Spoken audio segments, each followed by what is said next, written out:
Bismillahirrahmanirrahim. Assalamualaikum warahmatullahi wabarakatuh. Alhamdulillahirabbil alamin. Salatu wassalamu ala Rasulillah wa ala alihi washabbihi wa ala. Adik sekalian rahimani wa rahimakumullah, barakallahu fikum. Alhamdulillah. Dengan izin Allah Ta'ala kita bisa bertemu kembali. Insyaallah kita akan melanjutkan pelajaran kita di pelajaran akidah pada kelas 5 ini. Nah, barakallahu fikum. Allahumma inni as'aluka ilman nafi'an wa rizqan thayyiban wa amalan mutaqabbala. Pada kesempatan kali ini kita akan melanjutkan pelajaran kita di pelajaran tentang kita bahas 3 perkara pokok ya. Nah, tentang 3 perkara yang wajib diketahui oleh setiap manusia. Yaitu yang pertama adalah kita mengenal Rabb kita, mengenal Allah Subhanahu wa taala. Nah, kita akan bahas lebih lanjut pada pertemuan kali ini, yaitu pelajaran yang ke-7. Ya. Bagaimana kita mengenal Allah Subhanahu wa taala. Nah, barakallahu fikum. Baik. Kita masuk ke pelajaran yang ke-7.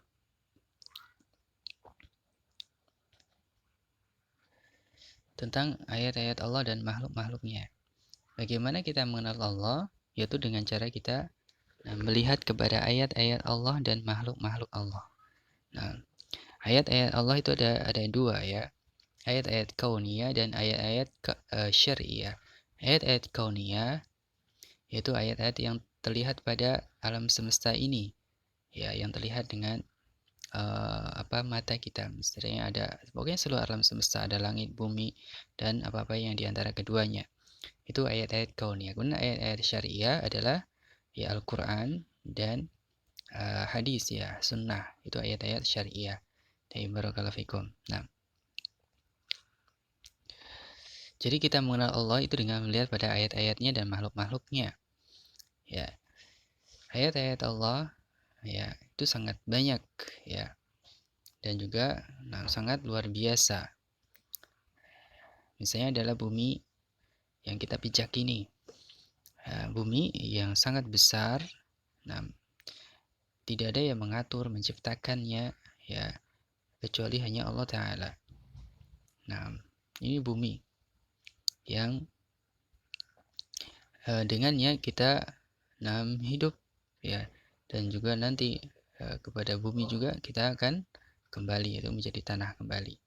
Nah, kemudian Allah yang lainnya adalah ya sebagai pasak bumi, yaitu adalah gunung ya, yang dengannya bumi menjadi kokoh ya, tidak bergoyang, itu dengan adanya gunung-gunung. Nah, ini salah satu dari tanda-tanda kuasaan Allah Subhanahu wa taala.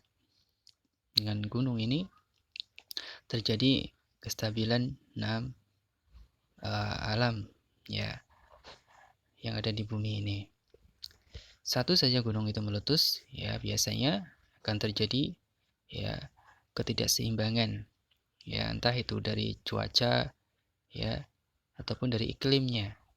Ya, seperti yang sudah pernah terjadi dahulu adalah Gunung Krakatau yang sudah pernah meletus ya.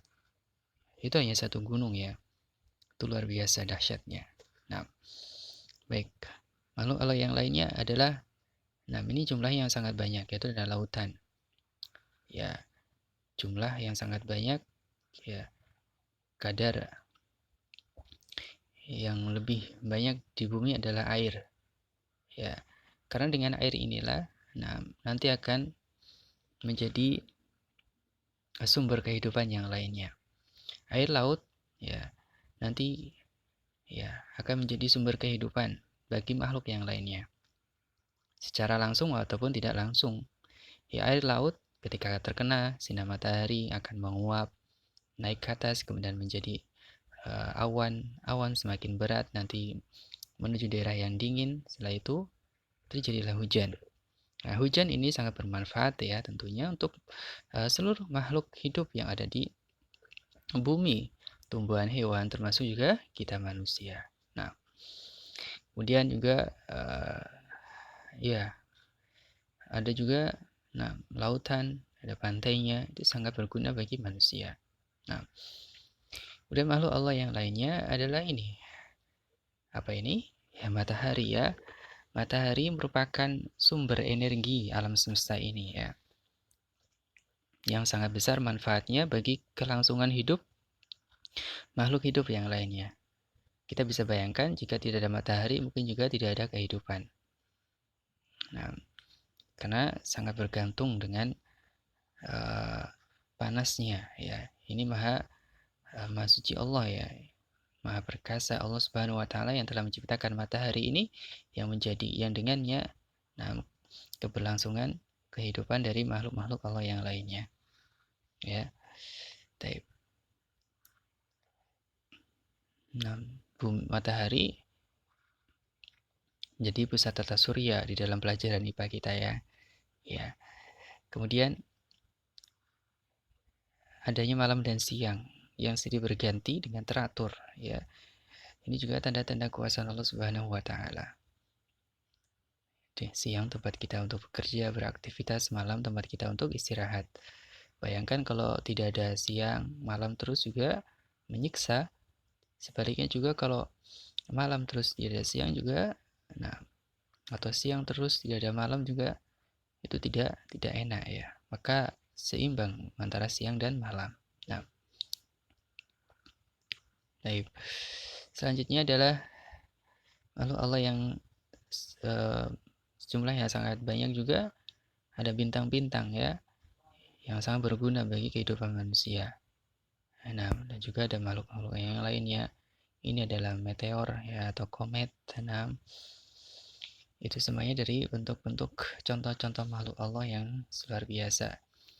Yang semuanya itu adalah ciptaan dari Allah Subhanahu wa taala dan Allah adalah satu-satunya zat yang mengatur itu semuanya. Ya. Maka setelah kita mengetahui belajar tentang ayat-ayat Allah pada makhluk-makhluk Allah, maka kita harus mempunyai keyakinan bahwasanya ya, satu-satunya zat yang mencipta, memberi rezeki dan mengatur seluruh alam semesta adalah Allah Subhanahu wa taala. Ya, jika ya ada yang berkeyakinan bahwa ada selain Allah yang bisa mencipta, memberi rezeki, mengatur alam, maka dia telah berbuat syirik. Ya, jika ada orang yang menganggap ada selain Allah itu yang bisa mencipta, memberi rezeki dan mengatur, maka dia telah berbuat syirik karena tidak ada zat yang bisa mencipta, memberi rezeki dan mengatur kecuali hanya Allah Subhanahu wa taala. Nah,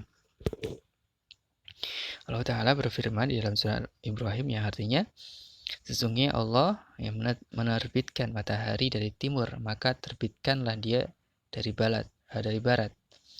Ya, lalu terdiamlah orang-orang kafir itu dan Allah tidak memberi petunjuk kepada orang-orang yang zalim. Nah, ini ancaman ya, kalau mereka sanggup kepada orang-orang kafir terbitkanlah matahari dari barat. Tentunya tidak akan sanggup ya, karena matahari ada dalam genggaman Allah. Ya, ketika matahari terbenam, matahari itu menghadap kepada Allah. Ya, matahari tidak akan terbit keesokan harinya kecuali ya setelah mendapat izin dari Allah Subhanahu wa taala. Nah, baik barakallahu fikum. Ini dari pelajaran kita kali ini yang intinya setelah kita mengenal Allah Subhanahu wa taala, bahwasanya Allah adalah satu-satunya zat yang mencipta, memberi rezeki dan mengatur seluruh alam semesta, maka seharusnya kita beribadah itu juga hanya untuk Allah semata. Beribadah hanya kepada Allah Subhanahu wa taala saja. Ya. Ini dari konsekuensi. Nah, tujuan utama kita mempelajari alam semesta yaitu untuk menguatkan keimanan kita kepada Allah ya agar kita semakin tunduk dan taat kepada Allah Subhanahu wa taala. Naam barakallahu fikum. Alhamdulillahirabbil alamin. Subhanakallahumma bihamdika asyhadu an la ilaha illa anta astaghfiruka wa atubu ilaik. Assalamualaikum warahmatullahi wabarakatuh.